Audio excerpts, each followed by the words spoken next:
A provincia de Ourense convértese esta semana en referente do termalismo no ámbito internacional coa celebración da Asamblea da Asociación de Cidades Termais Históricas de Europa,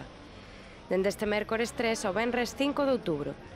As actividades abranguen sesións e relatorios sobre diferentes temas de actualidade no sector e a realización de visitas de estudo a diferentes enclaves termais da cidade e da provincia. Congraciarnos de que estamos a ser durante estes días capital europea do termalismo, polo menos organizativa e administrativamente. El mes pasado, desde Ourense, se organizou en Foz de Iguazú, no Paraná, en Brasil, a feira máis importante do mundo en materia de termalismo. Este mes se celebra la Asamblea General de la organización más importante de Europa, 14 naciones, 50 lugares, sitios termales importantes de reconocido prestigio, una gran importancia de las aguas minero-medicinales y para Ourense, para la ciudad y para la provincia, es un momento importante.